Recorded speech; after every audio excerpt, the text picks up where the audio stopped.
At Arizona State University, we're bringing world-class education from our globally acclaimed faculty to you. Ranked #1 in innovation for 10 consecutive years and #2 among public universities for employability, ASU isn't just ahead of the curve, it's creating new paths to success. Earn your degree from the nation's most innovative university. Online, that's a degree better. Explore more than 300 undergraduate, graduate, and certificate programs at asuonline.asu.edu. So this is the rock. Reuniti on ice. What kind of rock is that? Is that like a? Oh, you know what? I'm getting that gold circle on my Yeti. That means that there's something wrong with it. So yeah, so the rock is actually built into the house. Like it actually. The house is like built around it? Yes. Yeah. Wow. So like, see over there? It's literally like built around it. Yeah. It's kind of crazy. I know. We have a guest. We have our first guest. We have two. Oh, we have multiple. I like how the curtains are making my hand key out. That's fun with alpha channels.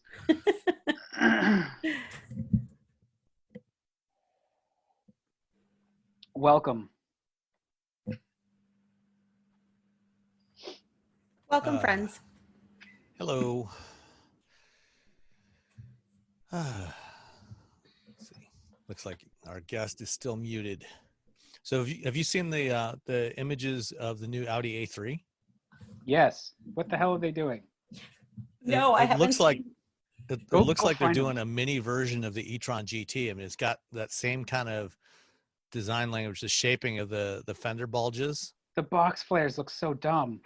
I think it might be a little much on a car the size of the A3. It works great on the e-tron, but not so much on the A3.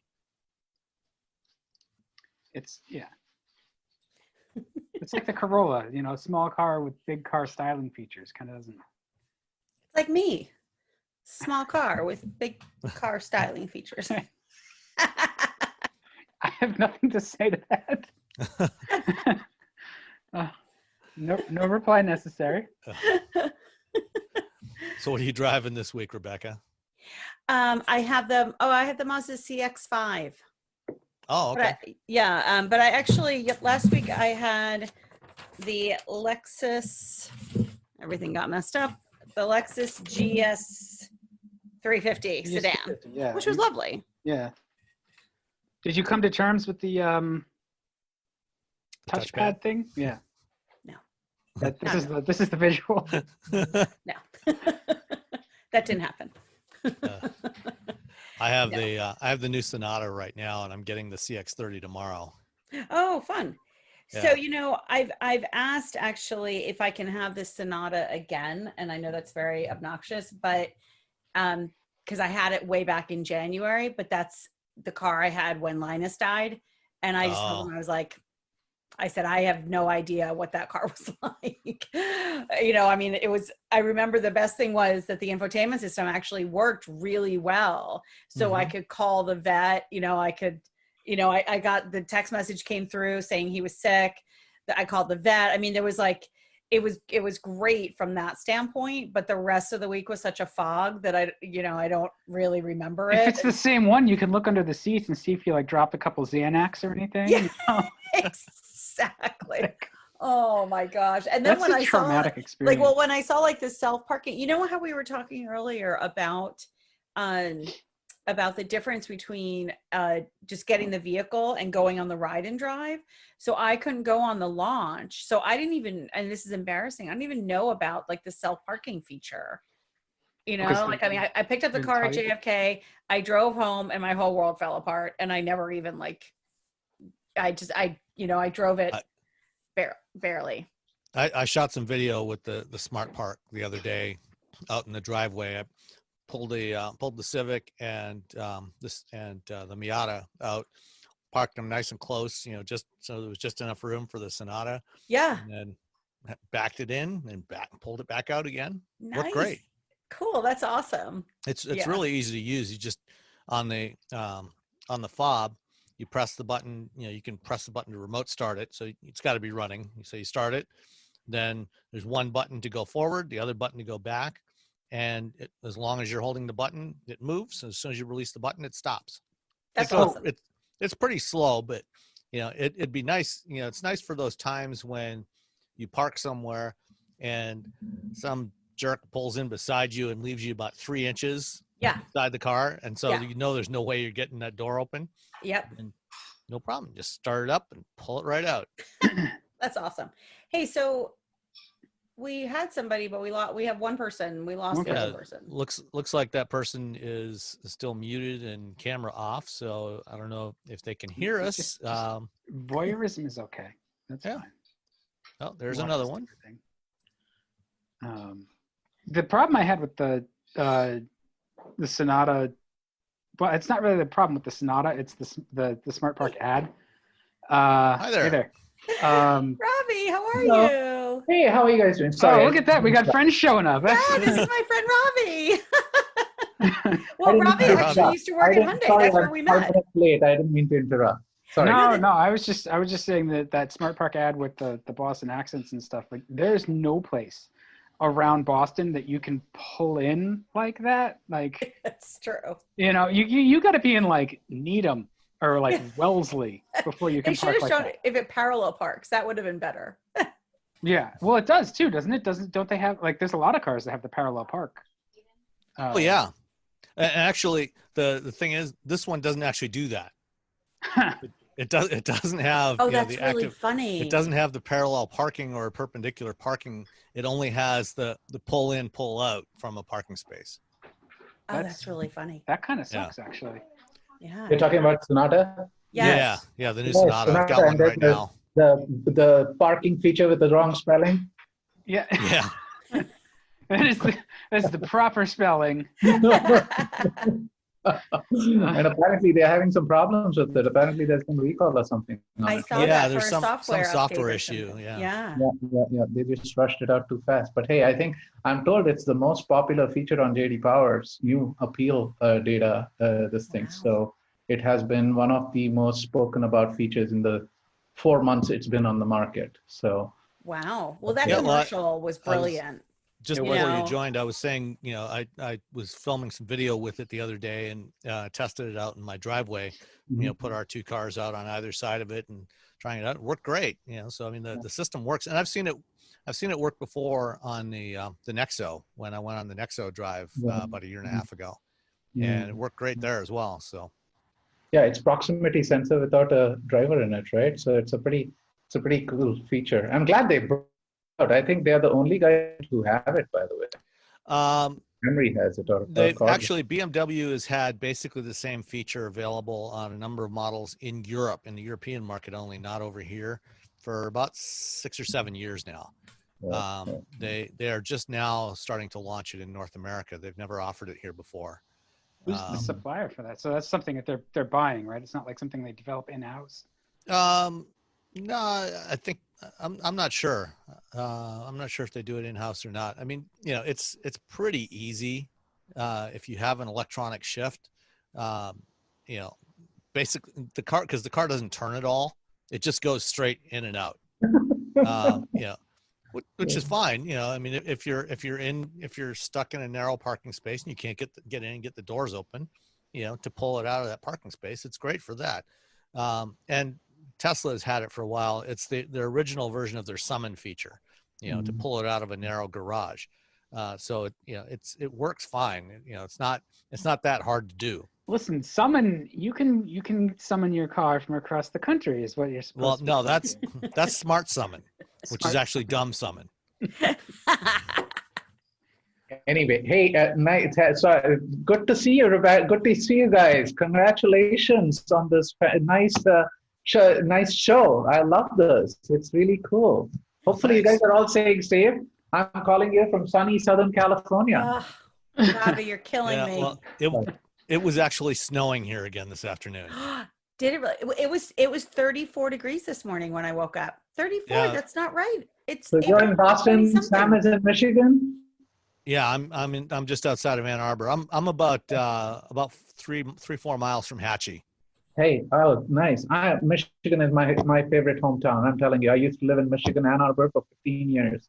and yeah? that's why I came here. So I have a lot of good friends and have very, very fond memories of Michigan. So Well, I was telling Dan earlier You get a today. good part of that. I think that we've actually gone. I think it was maybe it was you, Dan. I think we actually just skipped straight from March to November because it feels like November. It feels like this April has been colder than March and February were. It's been, like, well, and working from home, you get very intimately familiar with all the drafts in your house. So, luckily, are you also from Michigan, Dan? no, I'm outside of Boston. Oh no.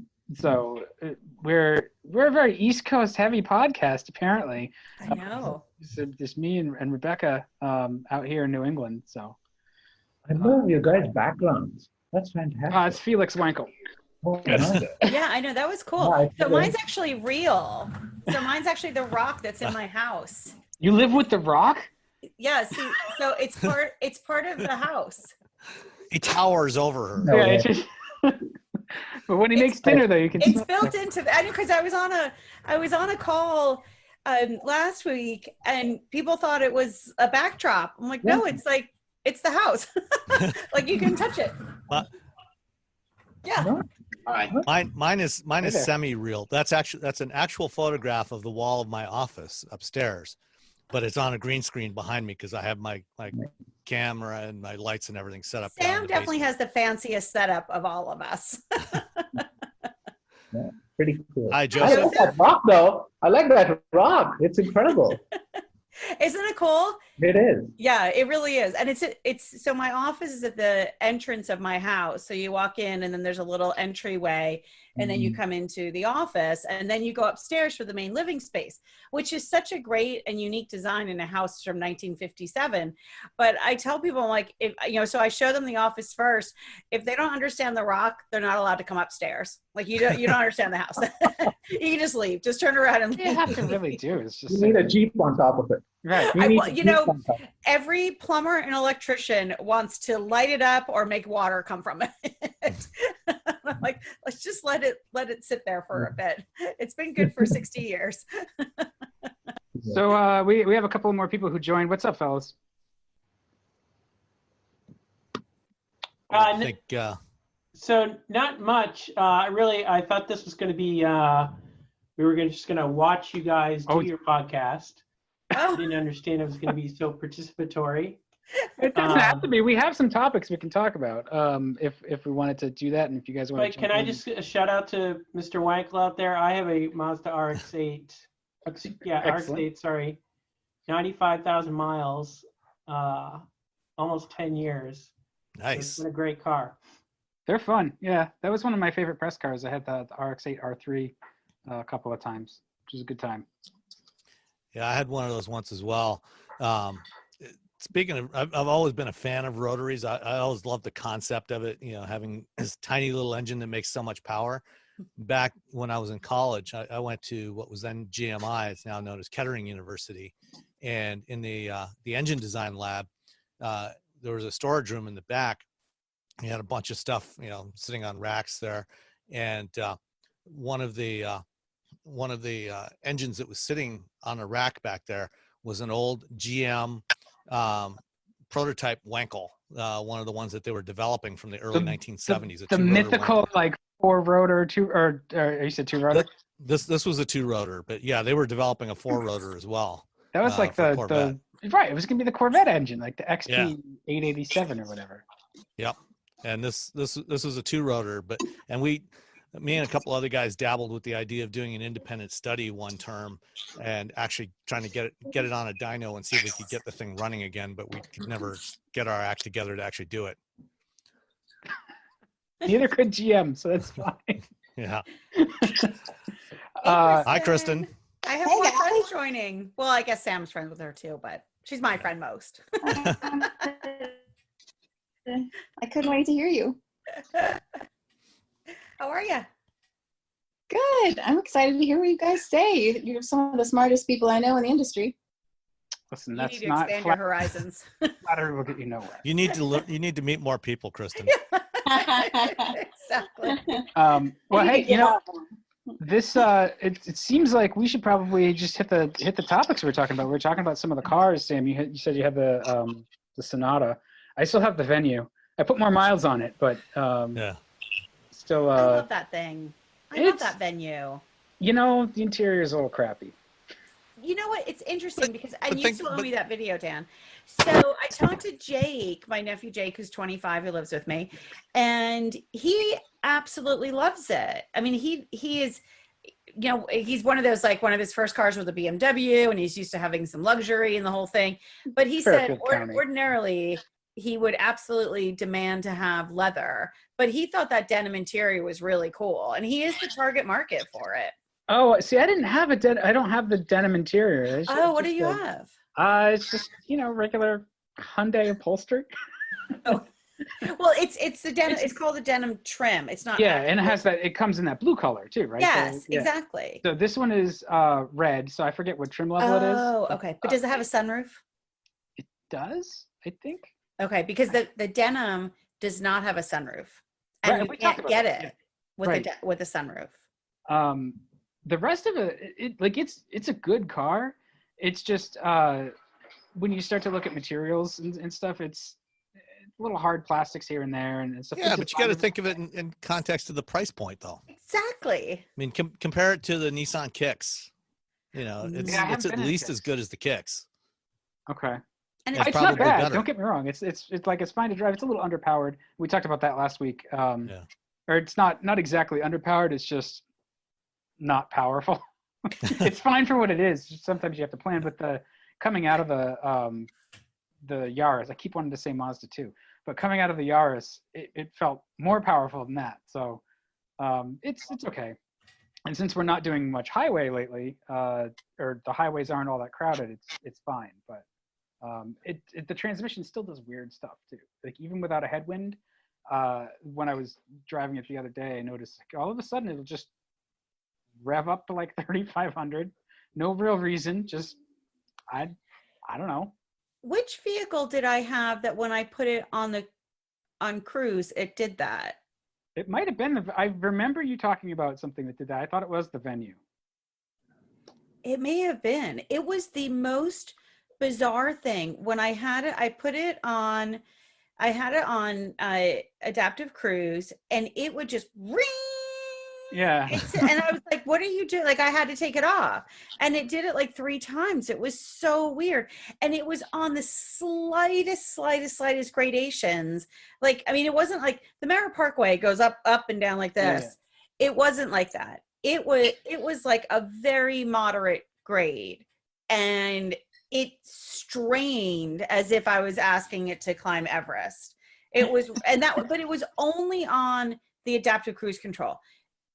In any other condition, it was totally fine. It was just when I had that on, and it was really bizarre. And maybe the radar sensor was consuming too much power from the engine.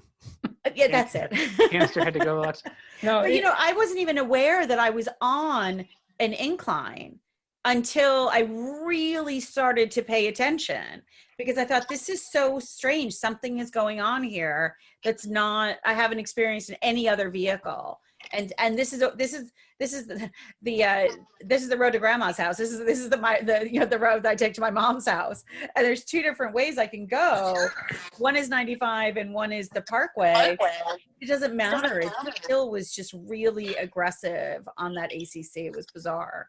Yeah. And I'm not sure what's up with it, but it's fine otherwise, and it's pretty well isolated from the engine, so it doesn't really bother me. The most interesting thing was that so the family heirloom Crown Victoria remains in the family, but it went down to my brother, and so I'm using that opportunity to car shop, just because we nice, Kristen. Chris in the background's awesome. I got to learn how to do this. It's under preferences on the Mac. Okay, go to zoom.us, and then you go under preferences, and you should be able to load a background. Well, if you click the arrow button next to the stop video, you can choose virtual background. Oh, neat. The rock still is awesome. I know, right? Yeah, I know, I like the rock. Send you a picture of the rock. Yeah. So yeah, in my car shop, I set some parameters for car shopping. It's like, don't want an SUV or a crossover because I know what they are. They're fine. Just trying to be a little bit more interesting. I didn't want anything too old. You just wanted something a little cushy, a little quirky. So I wound up deciding that Mercedes E-Class wagon is the thing. So Did you get it? I went and drove it. So there's a very nice locally, a very nice E350 4MATIC. It's gorgeous. Right. It's beautiful, and it drove really nice, and it's priced well. So I went down to drive that, and then like I jumped into the venue after that, and I was like, this thing's not really all that bad. It's pretty good for a car that. And it's funny too, like price wise, the used Benz and the brand new venue weren't that far apart. Completely different things, but the venue is pretty well done. They managed to figure out how to tune suspensions over at Hyundai and Kia, which has been the biggest issue.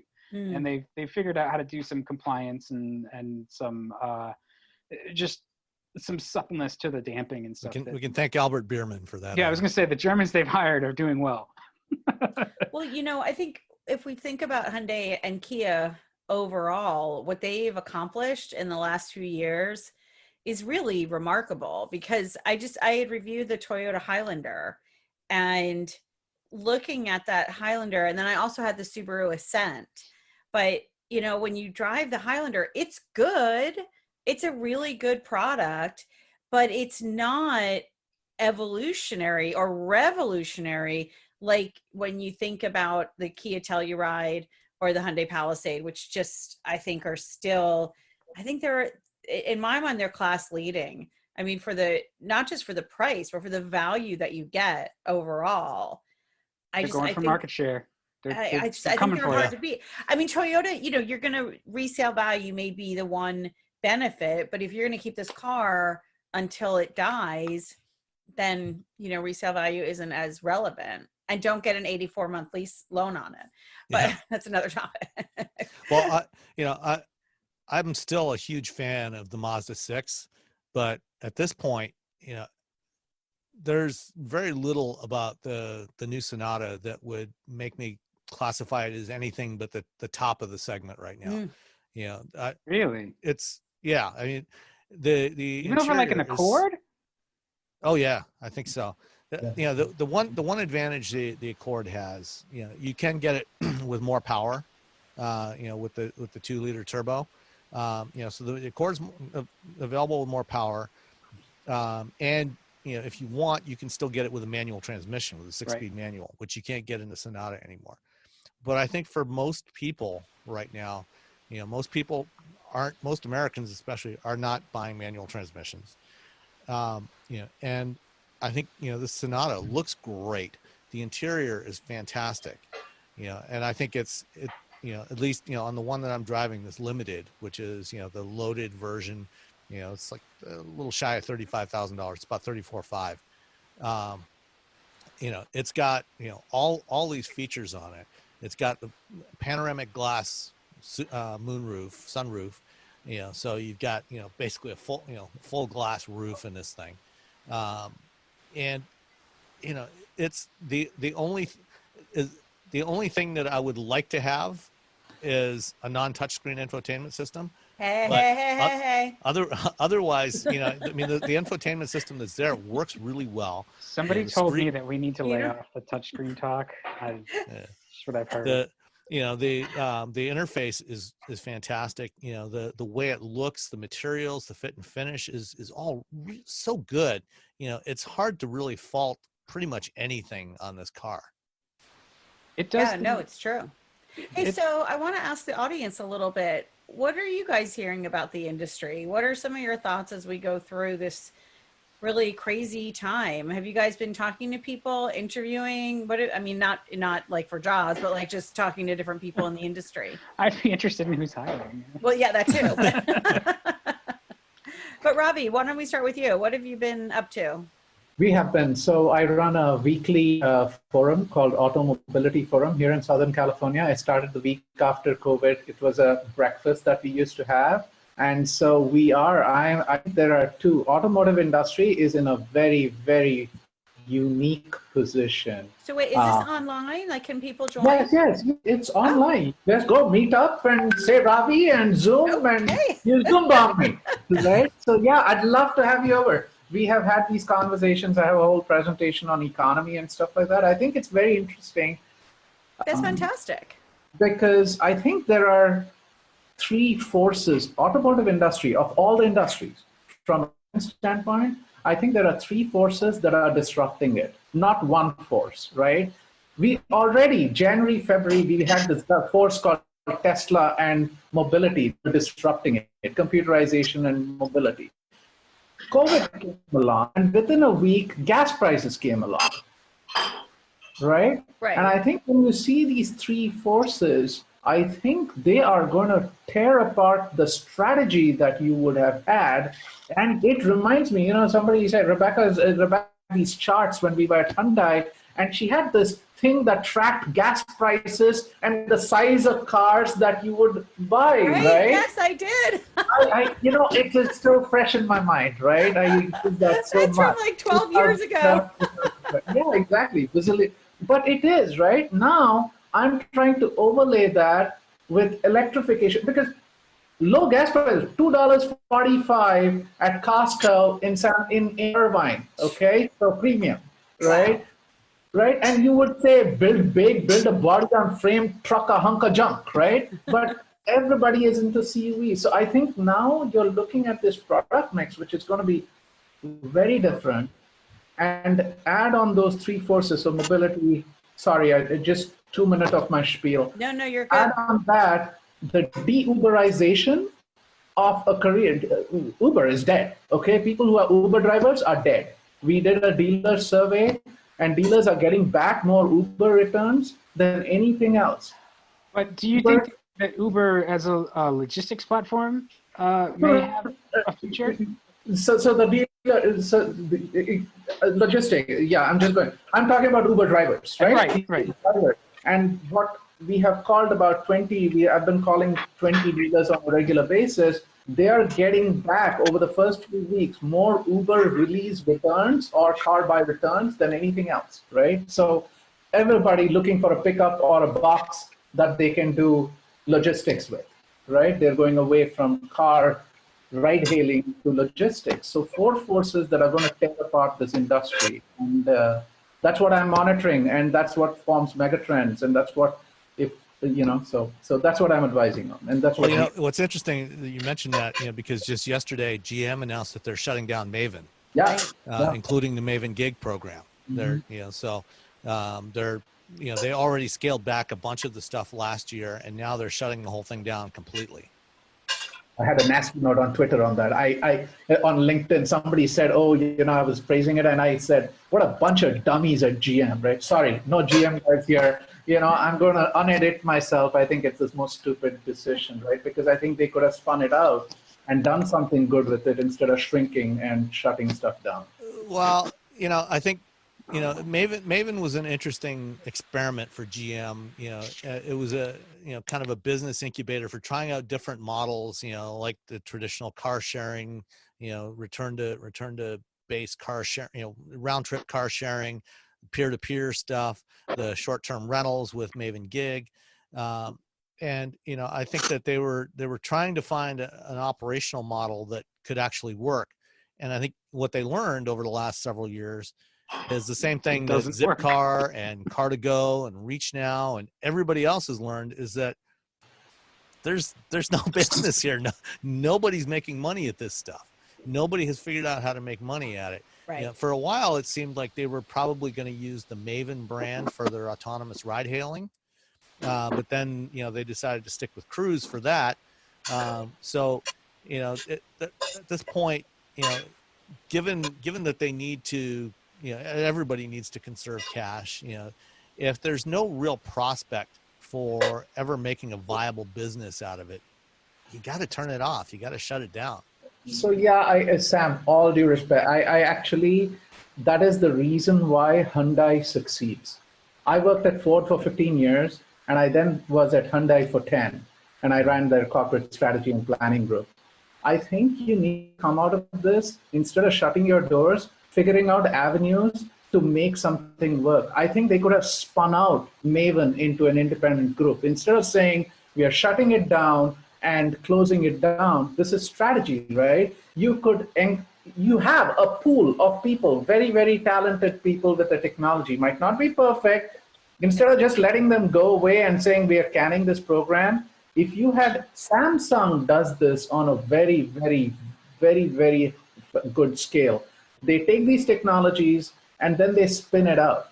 And what happens is that little group of people who are Mavenites, they try to make something out of it, and it's not shutting the doors on a corporation, on a new idea or a new opportunity. But do you think that, I mean, now I feel like... Sorry, I didn't mean to interrupt. Sorry, yeah. No, and likewise, I feel like right now, cash is absolutely king and conserving. And I think maybe if they had done that when Dan Ammon took over and maybe had spun it off, what was that, a year or so ago, they would be in a better position. But I think right now they've got to look at everything that's bleeding cash. And it's, as you guys have said, it's bleeding cash. And so I feel like that ship may have sailed, and that opportunity to spin it off, I don't know that they could have waited. I think they needed to just, everything that, it seems like everything that's sort of in this fledgling kind of, growing but not profitable mode is being looked at right now, with incredible scrutiny, even by companies that are were doing well a month ago. I think that everything, I know of some things that haven't been announced yet that are being closed down, websites and stuff, and everybody's cutting back, and everyone's kind of trying to get through. But I think that any of these kind of fledgling little projects are just ripe for cutting right now, unfortunately. It might also be better for them on a strictly bookkeeping tax basis to just call it a loss and get rid of it versus soldier on as much as they want to. I don't have a picture into GM corporate finances, so it's kind of like the Pentagon black budget, but who knows? Well, I think that, because they have Cruise, I think that they're figuring that Cruise is going to be their path forward, rather than Maven. So I think they had already largely decided some time ago, when they opted when they opted to do, the Cruise brand as their autonomous ride-hailing service, that that was the brand they wanted to move forward with. And I think Cruise is going to do more than just ride hailing as well. I mean, they're going to do goods delivery and other stuff. So, I think rather than spin off a brand for which there's no real demand, no market for it, they probably figured it's better to cut their losses right now on that and put their focus on the brand that they think is actually going to work. Yeah. Hey, so Will. Good point. Hi. I don't mean to put you on the spot, but I'm curious what's going on with you. Oh, wait, are you on mute? Let's see. I can't hear Will. Can you guys hear Will? You should be unmuted. Can also not hear Will. Yeah. Can you hear Doug, though? Doug's cooking. Yeah, Doug. I'm not cooking. All right. Well, we'll have to come back to you. Kristen, what's going on with you? One of my clients I've been working with is an online auction company for dealerships. So I've been kind of immersed on the dealer side. And what they're saying is, they know that there's a lot of dealers who aren't going to make it through this thing. And in some cases, that's not a bad thing. There's probably some dealers that the manufacturers will be glad that they're shutting down. Well, dealers and manufacturers have that real, butting heads sort of relationship already. Yeah.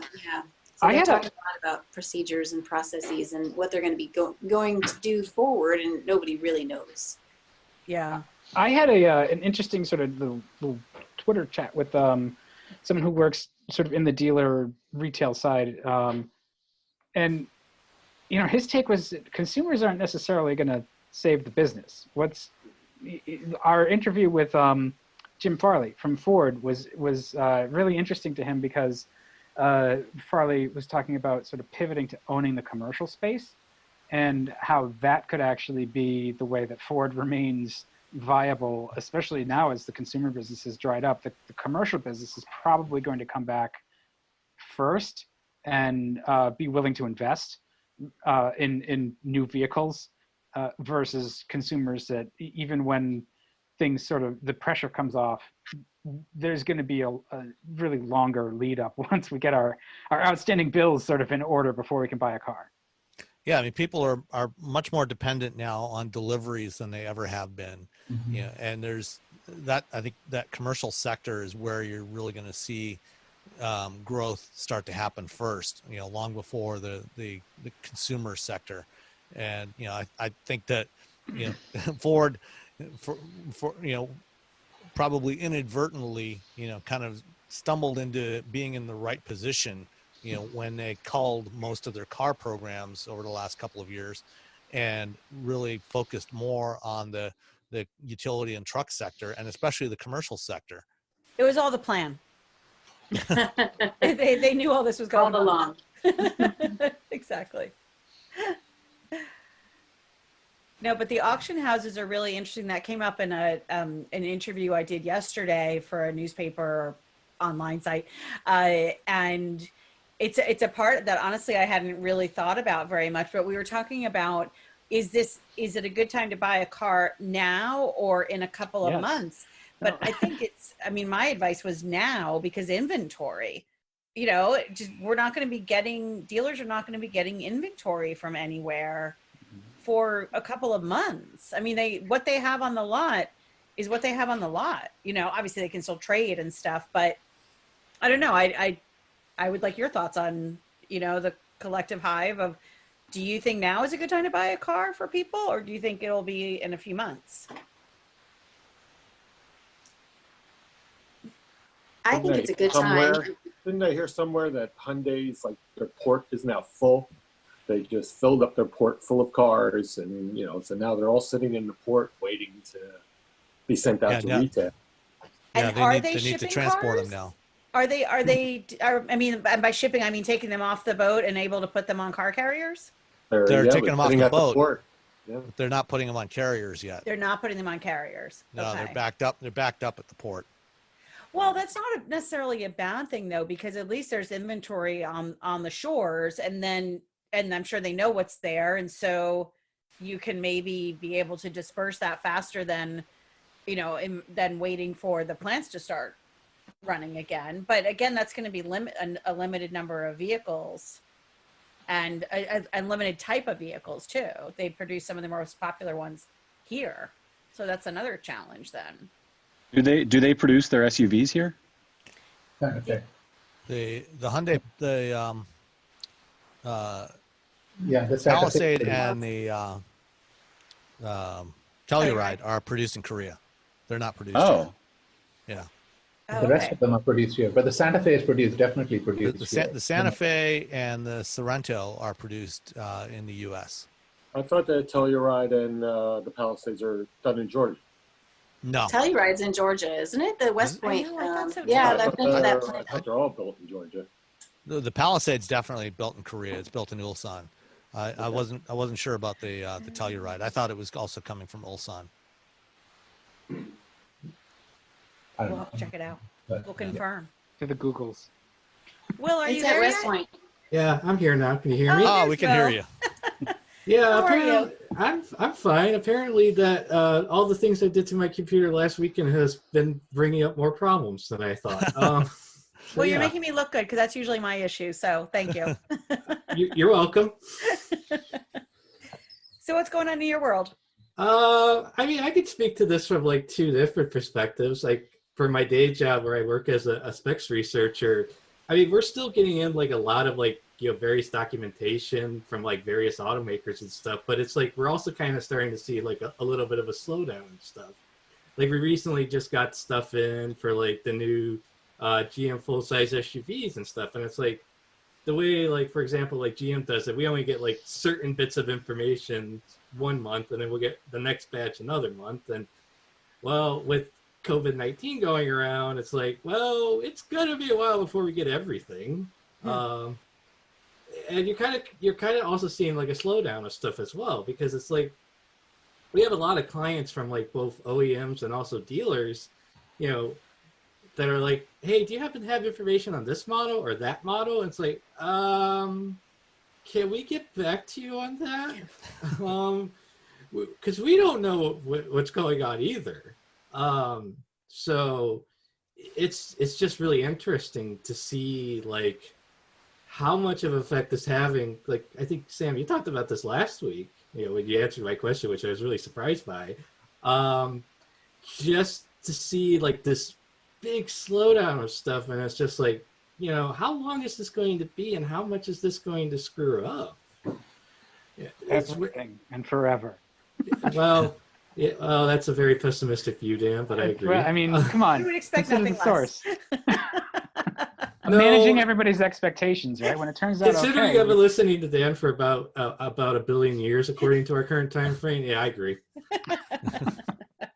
It's going to be a big change. Well, if it makes you feel any better, back in my previous life when I spent time working in PR at Ford and putting together press kits, it was just as hard to get specs when you were on the inside as it is when you're on the outside. No, I would believe that, because we'll reach out to some of our contacts and be like, hey, do you happen to have this or that? It's like, no. Do you know when? No. Eventually. Eventually?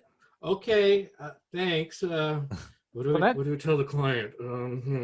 That's one of the things that, as an automotive writer, you find too, is people think that we have the inside line to all of the information. Like, hey, when's the so-and-so coming out? Like, I don't know. It's funny because, I mean, I'm coming from this, this job from being a writer. I mean, I still am, just pseudoli.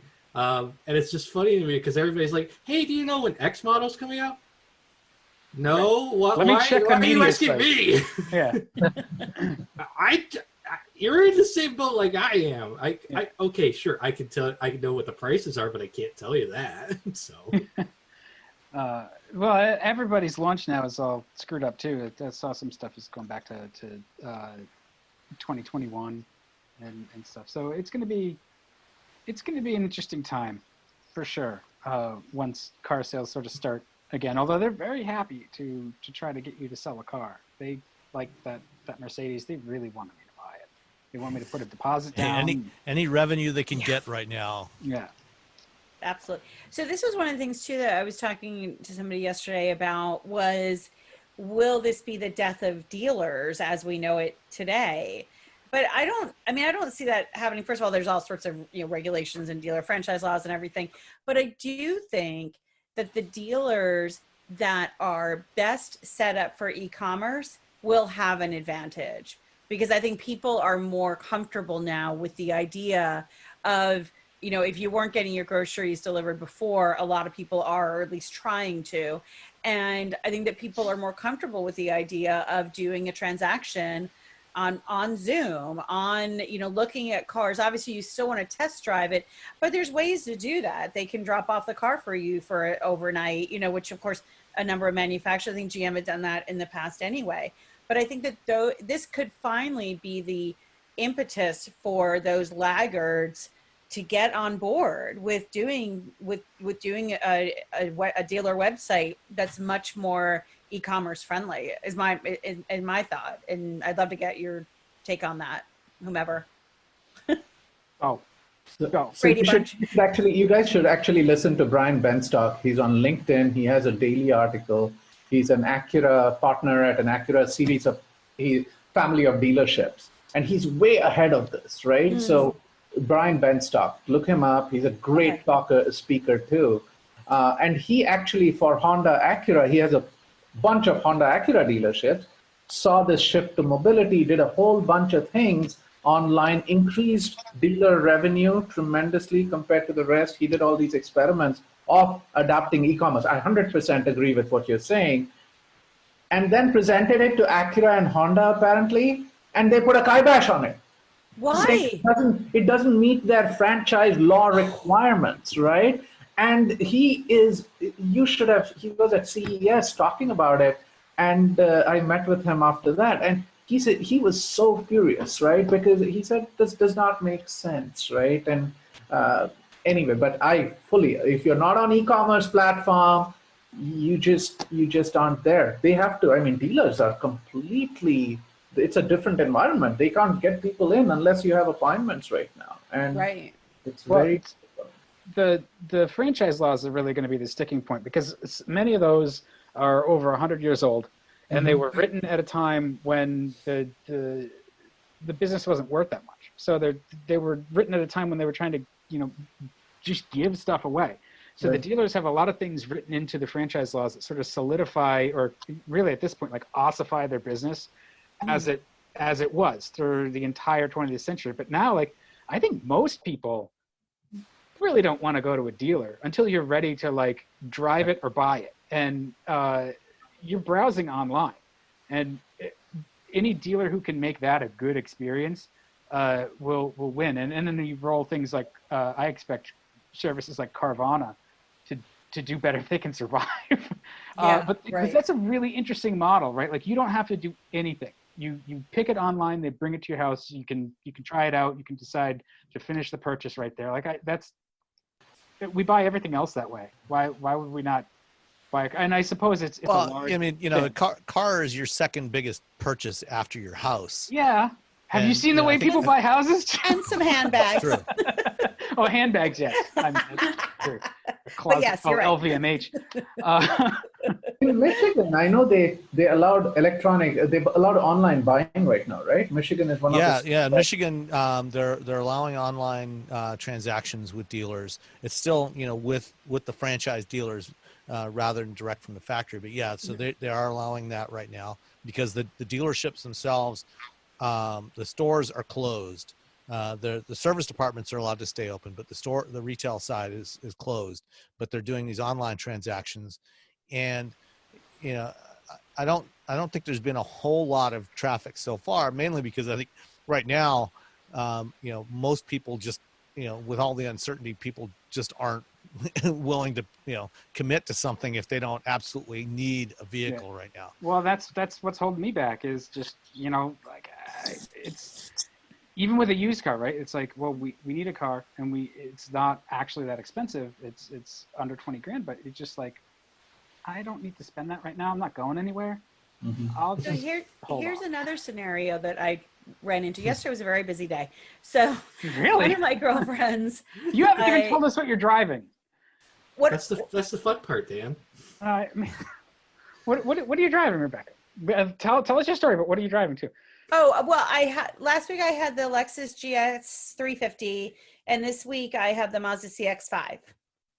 Okay, CX-5's all right. Yes, it's fine. But so let me just tell you the story real quickly, because I would appreciate feedback too, because we don't normally get feedback. We talk into a wall. So my friend's lease on her Audi Q7 is was actually up in March, and the car that she specially ordered is at the dealership. It's waiting there for her, but they are not sure about her husband's job. So should they do the 6-month extension that Audi is offering, or do they swap the car now? And we sort of ran through a couple of scenarios, because on the one hand, my first instinct is to tell her, wait, like you said, Dan, like, don't, if you don't need to have a major expenditure, don't have one. Right. But then the more I thought about it, the more I thought, you're going to have a lease payment anyway. And if she gets the car now, if she does the swap now, provided their lease payment's not changing dramatically anyway, it's one less unknown. Because who knows what that dealer lot is going to look like in 6 months? Sure. You don't know. Well, except that, if you take the 6-month extension, if you do the new car now you're locked into that lease for 3 years. Whereas if you do the extension, 6 months, if her husband loses his job, 2 or 3 months from now, you got to find a way to make it through the rest of that 6 months. But it's only 6 months as opposed to another 3 years. How does it work with a lease too? So with a loan, you could probably defer. You could talk to your lender and probably defer if you run into an employment issue. But with a lease, what happens there? Can you defer? Lease is screwed. You're really in a mess. Yeah, Leases you are can very, just swap very a tough. lease. I You mean, can when I drop it. wanted to dump my X5, I did swap a lease and it was snapped up immediately. Oh, okay. So you could use the third party Within a to week. pick up your lease. Right, but that's that's probably not going to be the situation today. I mean, there's probably not going to be a whole lot of people who are going to want to take over your lease payment at this right now at this point in time. Well, no, not right now, but as you say, like it, in 6 in general, months. yeah. My concern for her was we don't know what the inventory is going to look like in 6 months. We don't know where cars are going to be or when she would be able to get the car that she wants. I totally understand your point of view, Sam. I think that's really valid. But these are, these are questions that people are wrestling with all the time, and it's difficult. Yeah, well, I mean, worst case, even if inventory, 6 months from now, inventory on, new dealer lots is very thin, if you need a vehicle, you're going to be able to find something, to carry you through temporarily until, inventory, stocks get rebuilt. So, I mean, it's not the end of the world if you can't find the exact car you want, You don't know my friend, but okay. So she special ordered an Audi. What is this? Give us the details. What do you mean? What did she say? Was it a special What's so order special color? Oh, it was black with the brown interior. That's nice. And she couldn't remember all of the specs on it, but she lives in Wayland. Dan. Wayland, Mass? Yes. Yeah, so it's sitting at Herb Chambers. Yes, something like that, probably. Yeah. That's a very Wayland car. It's a very Wayland car. Before I was before I decided that the E-Class wagon was the thing that I wanted, I really quite like the A4 as well, but what is the all-road? Yeah. But it's a little small for a family car because it's based off. So are you though? I am, but me, the kids, the dog, their stuff, all of a sudden. That's what the roof rack's for. Yeah, that's true. The dog with the roof rack. Well, so speaking. No, I think he meant you in the roof rack. If you want to talk about cars, I'm driving the CX-30, although that's supposed to be for next week, but I don't know what our schedule is. But neither do I. So Mazda is very confusing with its lineup because the CX-30 is there, the CX-5 is there. We passed a CX-3, Mm-hmm. 2, 3 the other day. The CX-30 is probably going to consume the CX-3 because the CX-3 is near the end of its life cycle, right? And my guess is that in a year or so, it's going to disappear from the U.S. market. The next generation, I don't think they're going to bring to the U.S. because it's too small. Right. Well, and the CX-30 is really nice. It's a really nice size. Yeah, I mean, it's a good vehicle. At LA, I had to sit down with their head of product planning, and we talked about it. And while they didn't say outright that the CX-30 is gonna go away or the CX-3 is gonna go away, it definitely said it's gonna stay at least through its current model cycle, and then beyond that, they're not committing to anything. So I think, and the CX-3 has never really done that well in North America. It's done a lot better in Europe. It now, I don't get why they don't just kill it now. Then, like, why have both of them in the showroom? Because I think that time when it goes away is fair. It's not that long. It's within the next 12 months. Sunk cost fallacy. Good money after bad. Yeah. I mean, interesting. Yeah. All right, what else did we want to talk about? We had a list. We had a small list of stuff. I know. We've only got a few minutes though. Let's keep it rolling. This is awesome, guys. It's fantastic talking to you guys. It's really cool and getting to see you. Zoom is awesome. You actually get to see people when you're talking, right? We don't normally we get to see each other too, which I know exactly. We don't normally do it with video, so it's nice background. I did put makeup on as promised. Me too. A little mascara. Or threatened on Twitter. Well, we'll have. We actually were planning to do a live event here in Ann Arbor.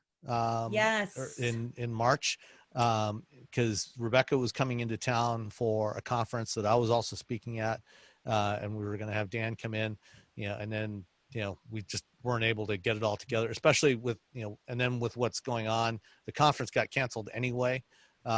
So, we're definitely going to try and do that, once things settle down and get back to some semblance of normality and we're allowed to leave the house again. But, I think we'll definitely have to try continuing to do these from time to time, maybe every few weeks, do these live things on Zoom. You guys are welcome to join me anytime. It's in Southern California. We can on the Zoom, on Zoom from Southern California on Zoom, right? Oh, on Zoom. Yeah. No, but Ravi, why don't you post on Twitter, and then we'll tag the site. We'll tag everybody, and I will do that offline. yeah, because that would be really interesting. I'd love to join you. We get people. We get about 18 people regularly, and I just PowerPoint it out and talk about something. So you're welcome. Everybody's welcome. It's an open thing. I just like talking cars and discussing the industry. It's an industry I love, and I think a lot of people are pretty capable people there. So most of the dinners that Ravi and I have shared go for hours. Yeah. Lots of graphs. Lots of good economic trends. Lots of stuff to talk about. Rebecca, absolutely. Love that. That's awesome. Hi, Adam. Thanks for joining us. Did you have any questions before we wrap up? So I work for a food service manufacturer, and we all have company cars across the country. And what's interesting that's happened, they're fleet vehicles. I have a RAV4. What's happened is that all of our normal orders I was supposed to get a new car in July. Everything has been canceled or put on hold. So they're kind of extending our fleet vehicles that we've had, and everyone's got different amounts of miles on, at least another year. And I'm curious if that happens across the board, how that's going to impact a lot of not so much dealers, but the manufacturers in the long term, or at least for a year on those, sales that normally are guaranteed. Yeah. So I think that, it's definitely, all of this is definitely going to have a big impact on the manufacturers, on the industry. The revised forecast that my colleagues and I put together, we don't see a full recovery back to, where the trend line that we were on until about 2023 or 2024. This is going to be like a 3 or 4 year recovery period to get back to where we were.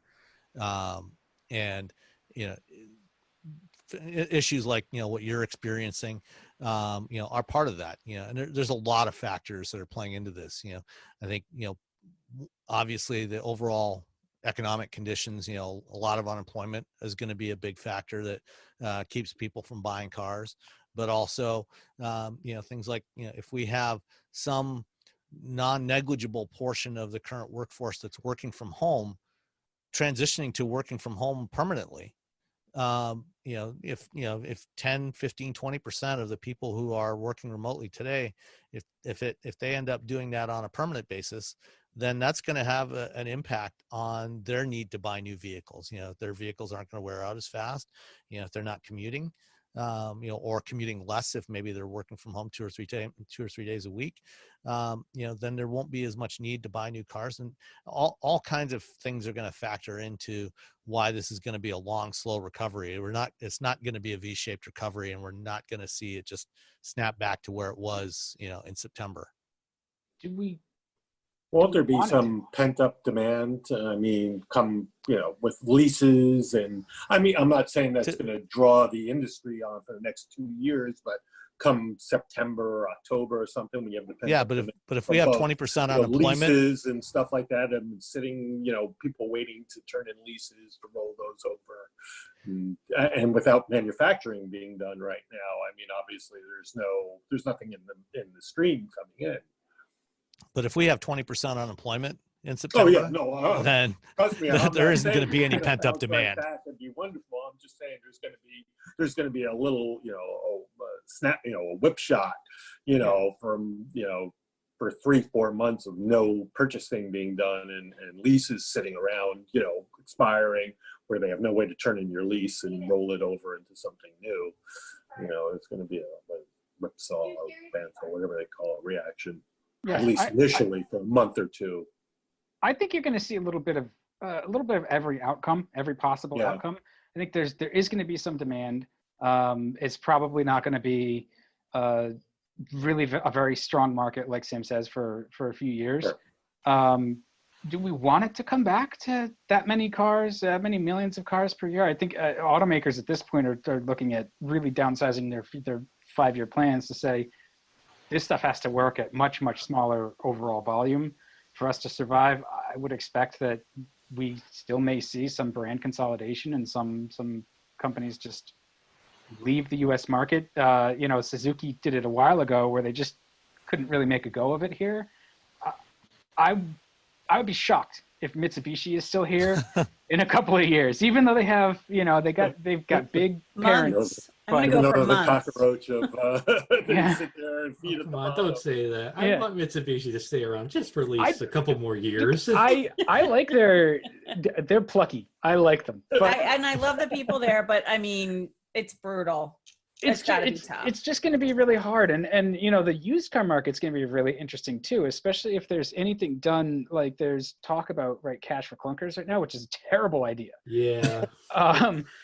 Because that's where the sales are going to be, is all those lease returns, all the used cars. If people need a car, they're going to trade their current car, which is 12 years old, so it gets to be 15, they may trade it for something that's 5.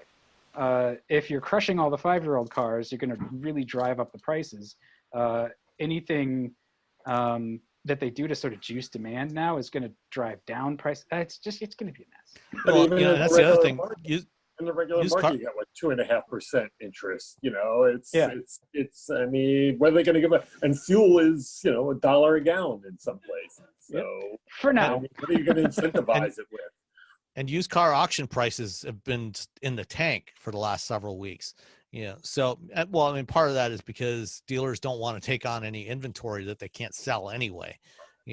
But there's lots of used cars out there too. Yeah, well, and dealers are buying inventory on credit.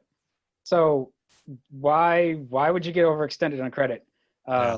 Especially if it's like floor plan credit where you pay interest until it sits around long enough. If you're not going to sell many cars for 6 months, you're going to start paying principal. You're going to stop. That would be a good dealer decision. Yeah. Well, they are. I mean, some of the manufacturers are offering discounts on floor plan. Yeah, so that's where they have that they butt heads, but they need each other too. Right. Exactly. Yeah. So they are, especially through their finance companies. They are offering that. So there's a lot of uncertainty. We'll see what happens. Yeah, it's going to be fascinating. One thing I noticed while I was out was all of the trees that have been cleared by the side of the road, the construction projects that continue. Now would be a really, really great time to bang the drum for transit and say, we don't necessarily want to go back to here in Boston, the worst traffic in the nation. The skies are nice and clear. The problem except that in the wake of a pandemic, there's probably going to be a bunch of people that don't want to ride transit either. Yeah, exactly. Yeah. I don't want to get on that germy thing. I can understand that. And maybe the work from home thing shifts some of the people off the roads. I think that's a more viable possibility. Yeah. I don't know. Yeah. Well, now's the time to be working on highways. There's nobody on them. Yeah. Right? Yeah. Exactly. Yeah. And that's what I saw. I did see they're still making progress on that, and I wonder if it's got to be a lot easier to make that stuff happen now and make more progress, because the traffic volume is so low. You can get the job closer to finished more quickly. Absolutely. Yep. All right. Well, thank you everybody for joining us for our first Wheel Bearings Live. Yes. This has been fun, and we'll definitely do it again soon. Thank you for having us, and thanks for the invite. Looking forward to staying in touch. Yeah, thank you so much for joining us, everybody. Mm-hmm. Stay safe out there. Stay safe. Bye. Bye. Bye-bye.